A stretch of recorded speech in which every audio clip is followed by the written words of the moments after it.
Hola, estamos en Clase de Ciencias, el lugar donde exploramos el fascinante mundo de la ciencia y sus descubrimientos.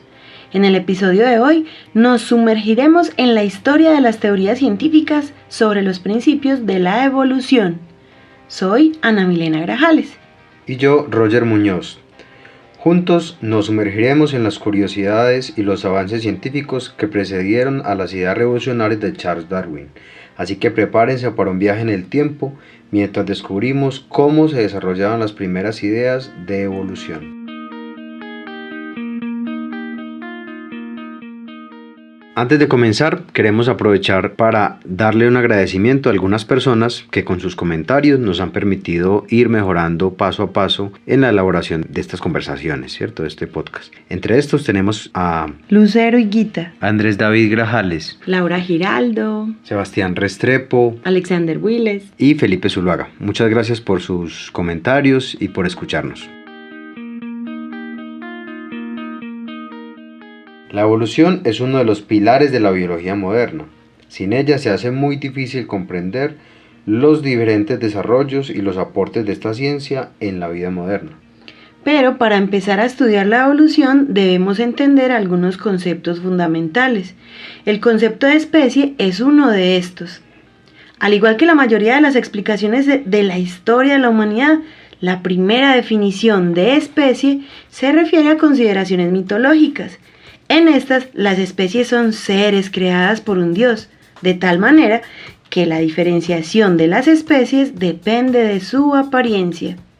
Esto puede ser correcto, pero hasta cierto punto. Aquí un ejemplo de esto. Existen muchos tipos de monterito, todos ellos se parecen en su forma, pues tienen la misma coloración amarilla en el pecho y blanca en el vientre, y su cabeza es de color oscuro. Si fuéramos a determinar que una especie se diferencia de otro de acuerdo a su morfología, es decir, a la forma de su cuerpo o sus colores, los monteritos serían todos de la misma especie. Sin embargo, los estudios morfológicos y del canto permitieron a los ornitólogos, la ornitología es la rama de la biología que estudia las aves. Entonces, esos estudios de morfología y del canto de estos pajaritos permitió a estos científicos, a los ornitólogos, determinar que en realidad se trata de 9 subespecies. En la naturaleza, estas 9 subespecies se encuentran separadas geográficamente y ya no se reproducen entre sí. De esta manera se puede identificar este caso como un ejemplo de especiación, es decir, se están formando especies nuevas. Esta situación no solamente ocurre con el montero común, también pasa con todas las formas de vida.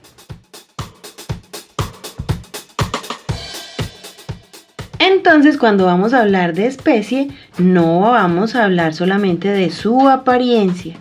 Las especies son un conjunto de organismos que habitan en un mismo lugar y que pueden cruzarse entre sí en condiciones naturales y pueden producir descendencia fértil, es decir, que sus hijos a su vez pueden producir más hijos.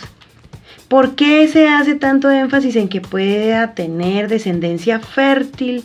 Pues porque algunos individuos pueden tener descendencia, pero esa descendencia no sería fértil. En ese caso no serían de la misma especie. Por ejemplo, tenemos el ligre, que es el cruce de un león, o es el resultado del cruce de un león con una tigresa. Es mucho más grande que un león, pero sus rayas son mucho más difusas y algunos machos pueden generar melena, pero no tan grande como la de los leones comunes. Tenemos también el cebrazno, nacido de un burro macho y una cebra hembra. Es mucho más pequeña y las rayas características de la cebra se encuentran solo en las patas. Y el caso más común que se conoce, la mula, que sale del cruce de un burro macho y una yegua. Las mulas son más parecidas al burro en su cabeza gruesa y corta, orejas largas, extremidades más finas con cascos pequeños y una crin poco densa y cola sin pelo en su raíz. Sin embargo, su estatura es mayor que la de un burro. Además, son muy utilizadas en el campo porque son fuertes como un burro y dóciles como un caballo. Como estos tenemos muchos más ejemplos de organismos que conocemos como híbridos, pero recordemos que no son considerados especies. La mula no es una especie, porque estos organismos no pueden tener descendencia. Así se apareen entre sí, una mula con un mulo, no podrían procrear, no pueden producir crías. Adicionalmente, para cualquier animal que se pueda cruzar deben estar relacionados, así que no esperemos el cruce de un perro con un gato o algo parecido. Ahora que aclaramos un poco el concepto de especie, podemos comenzar con la historia del pensamiento evolutivo. La historia del pensamiento evolutivo inicia con el pensamiento filosófico clásico en la antigua Grecia, específicamente con los filósofos presocráticos. Estos hicieron grandes aportes en la hipótesis sobre el origen de las especies. Ellos decían que las especies tuvieron su origen en fenómenos naturales y no en fenómenos sobrenaturales o divinos. Antes de que Darwin revolucionara el mundo con su teoría de la evolución, hubo grandes pensadores que plantearon sus propias ideas sobre el origen y la diversidad de las especies. Comencemos con los filósofos de la antigua Grecia. Tales de Mileto y Anaximandro ya cuestionaban la idea de que los seres vivos eran estáticos y no podían cambiar, pero fue con el filósofo griego Empédocles que se planteó la idea de que las especies evolucionaban a través de la combinación y separación de distintos elementos. Tenemos también a Epicuro, otro presocrático, quien propuso la idea de que los seres vivos surgían por casualidad y que aquellos mejor adaptados al entorno tenían más posibilidades de sobrevivir. Estas ideas sentaron las bases para futuras reflexiones sobre la evolución. El pensamiento presocrático, es decir, el producido antes de Sócrates, se estanca con el desarrollo de la filosofía platónica y aristotélica, que inician por identificar la importancia del estudio de la vida en su clasificación y el origen de los seres vivos se atribuye a los dioses. Esto permite, más adelante, la incorporación de las tesis aristotélicas al conjunto de creencias del pensamiento cristiano, lo que entierra casi definitivamente el pensamiento evolutivo lógico y lo reemplaza con el dogma creacionista. Se impone entonces esta creencia. A pesar de esto, en los siglos XVII y XVIII aparecen figuras como Carlos Linneo, Buffon, Maupertuis y Lamarck, entre muchos otros, que revitalizan la razón y la lógica en el estudio de la biología y el cambio de las especies. Algunos aspectos que cambiaron la perspectiva hacia esta época, hacia el siglo XVII y XVIII, los vamos a tratar a continuación. El primero es el asunto de la exploración del mundo. Entonces, conforme se descubrían y exploraban nuevos territorios, los naturalistas europeos se percataron de la gran biodiversidad, de las similitudes y diferencias e iniciaron el análisis de estas características a la luz de las condiciones ambientales.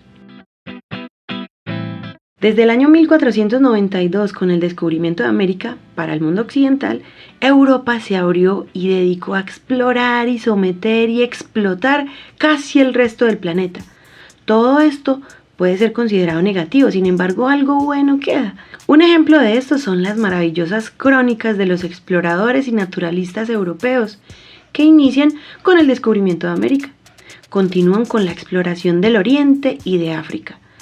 Todo este trabajo permitió reconocer la gran biodiversidad del planeta y empezar a hacer comparaciones entre las especies.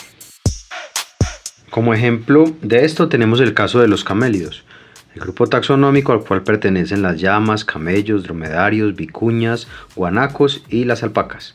Se descubrió que son animales muy similares y que sus diferencias físicas radican en su posición geográfica. Es decir, se reconoce la importancia de la geografía en la morfología de los seres vivos, en su forma. Igual caso es el del elefante. El elefante asiático es mucho más pequeño debido a que vive en las selvas de India e Indonesia, donde un tamaño mayor, como es el caso del elefante africano, sería una seria desventaja para moverse en los bosques. Por su parte, las orejas del elefante africano se pueden entender como una medida para contrarrestar o para regular las altas temperaturas de la sabana africana donde viven, por lo cual necesitan un excelente radiador para enfriar su sangre. Esto lo logran con la intrincada red de capilares sanguíneos de sus grandes orejas. Otro de los aspectos que cambió la perspectiva del mundo natural en esa época fueron los fósiles. Por los siglos XVII y XVIII, en las excavaciones de carreteras, cuando estaban haciendo minas o cuando estaban haciendo cualquier otra construcción, se empezaron a estudiar algunas rocas especiales que parecían tener unas formas muy extrañas.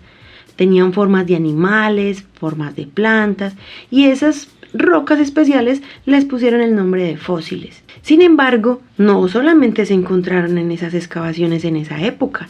Los fósiles también se encontraban desde la época del Imperio Romano y ya eran considerados como una curiosidad y se usaban para demostrar tesis mitológicas como la existencia de dragones, monstruos o para hablar del diluvio universal.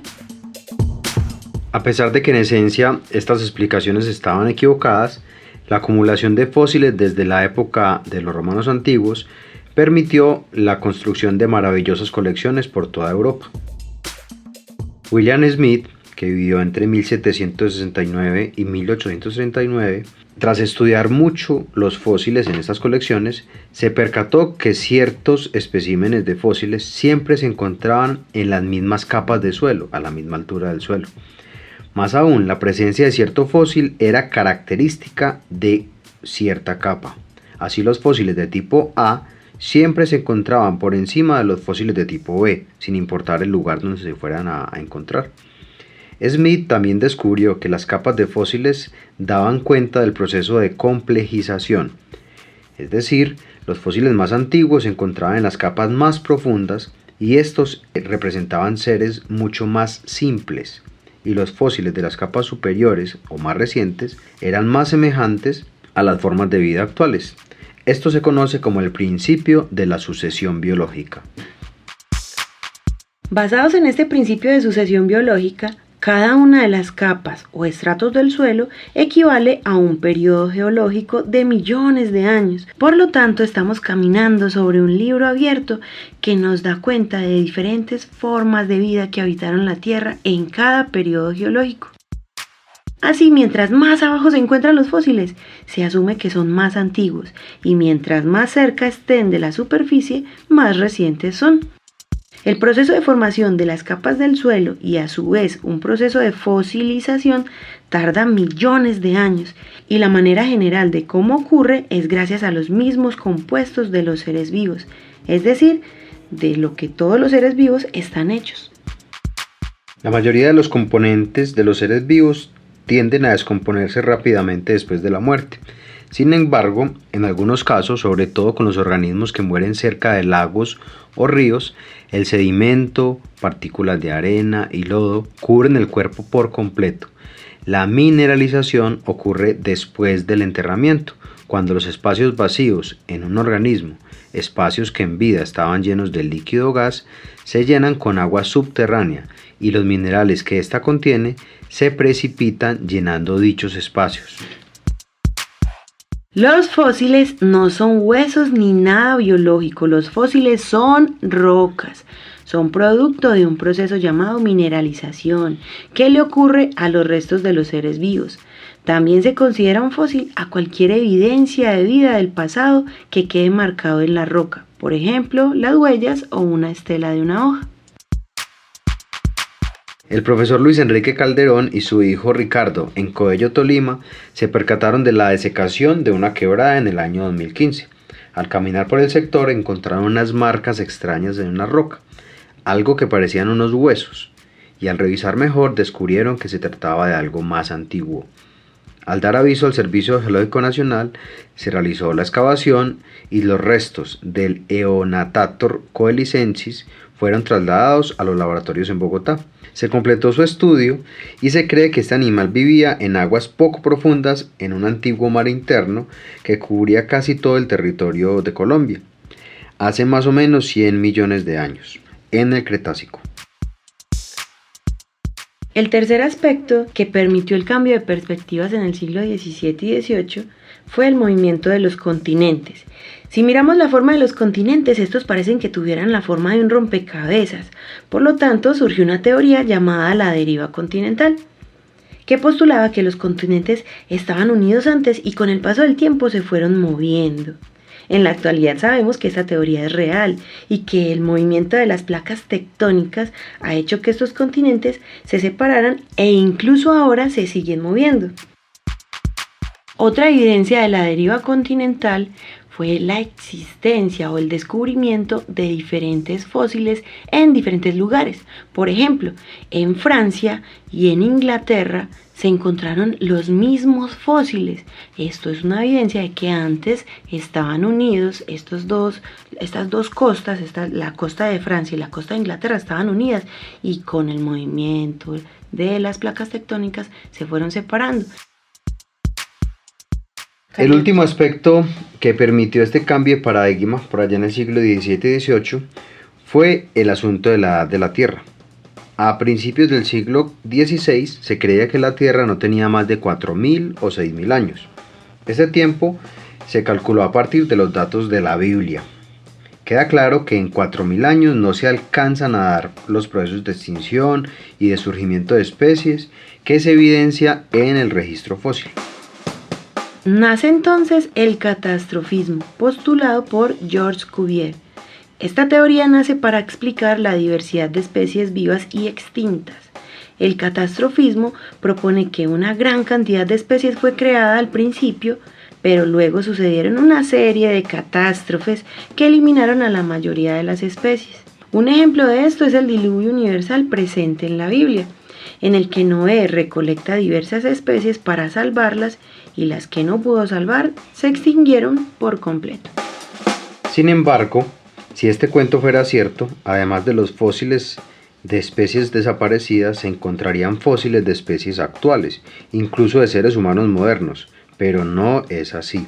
Los fósiles se encuentran en capas sucesivas que dan cuenta del principio de sucesión biológica de Smith. Tratando de explicar esto, Luis Agassiz propone que después de cada catástrofe ocurría una nueva creación, y si esto fuera cierto tendría que haber ocurrido por lo menos 50 catástrofes y 50 creaciones, y no soluciona el no hallazgo de fósiles de especies actuales. Finalmente, James Hutton y Charles Lyell cambiaron de forma significativa la percepción de la edad de la Tierra. Ellos propusieron el uniformismo. Esta teoría dice que los procesos naturales lentos explican la geología, es decir, la formación y la transformación de la Tierra y sus particularidades. Teniendo en cuenta pues esta propuesta de Hutton y Lyell, se puede entender que la Tierra no puede tener 4.000 años, sino que va a tener por lo menos 4.500 millones de años. De esta manera, los procesos geológicos naturales explican los hallazgos de la geología, que antes se explicaban a partir de consideraciones religiosas. Incluso podemos ver algunos fenómenos geológicos que para su formación necesitaron millones y millones de años, por lo tanto, el planeta no puede ser tan joven. Otra evidencia un poco más moderna de la antigüedad de la Tierra es el análisis reciente de algunos fósiles de organismos microscópicos o de hongos. Estos fósiles, al hacerse pues estudios de carbono 14, el más antiguo que se conoce tiene cerca de 3.500 millones de años. Entonces, por lo menos, si el primer fósil de un ser vivo reconocido tuvo 3.500 millones de años, la Tierra tiene que ser mucho más antigua todavía.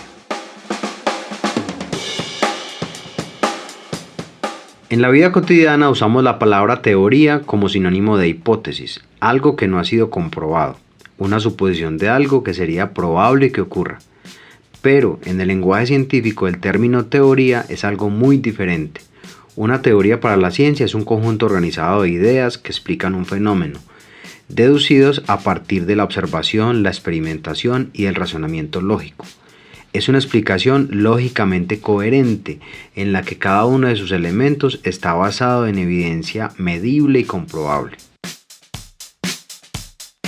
Ejemplos de teoría científica son la teoría atómica, que dice que toda la materia está formada por átomos, la teoría microbiana, que gracias a la construcción de los microscopios podemos observar que muchos problemas de salud se deben a microorganismos como virus y bacterias, La teoría de la deriva continental, que ya hablamos de ella, que ha demostrado que los continentes se mueven y cambian de forma lentamente. Todas estas teorías están basadas en evidencias ampliamente aceptadas como verdaderas.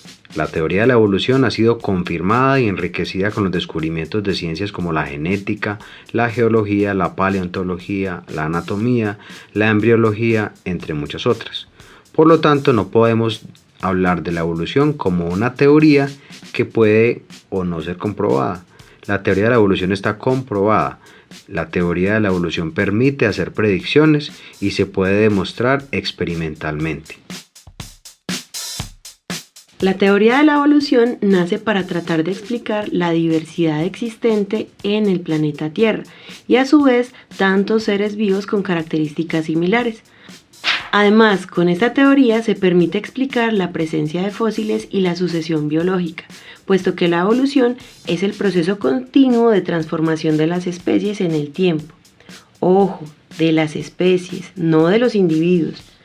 Para que haya evolución deben reunirse dos condiciones fundamentales: la variabilidad genética entre los individuos y la transmisión de caracteres.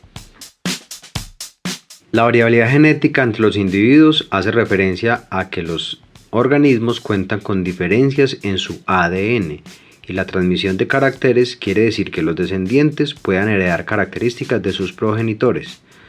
Transcurrieron siglos en la historia humana antes de comprender que la vida ha evolucionado desde su aparición en el planeta, y más aún que las primeras formas de vida fueron similares a las bacterias que conocemos en la actualidad.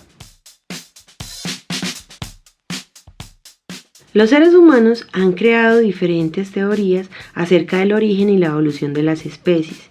Existen ideas de corte creacionista y fijista, por ejemplo, Carlos Linneo, que propuso que cada una de las especies que habita el planeta Tierra es producto de una creación divina. Georges Cuvier, que propuso que la vida fue creada por obra divina y luego destruida por catástrofes y recreada nuevamente. Esa ya la escuchamos anteriormente. Existen otras ideas que las llamamos de corte transformista o evolucionista. Por ejemplo, Jean-Baptiste Lamarck propuso que los organismos se transforman de manera gradual a lo largo del tiempo, dando lugar a nuevas especies. Lamarck fue uno de los primeros científicos modernos en refutar los planteamientos creacionistas. Según él, la naturaleza creaba individuos simples que con el paso del tiempo se modificaban para formar nuevas especies. Para Lamarck, la evolución se daba por grandes factores: la influencia de la función sobre los órganos y la herencia de los caracteres adquiridos.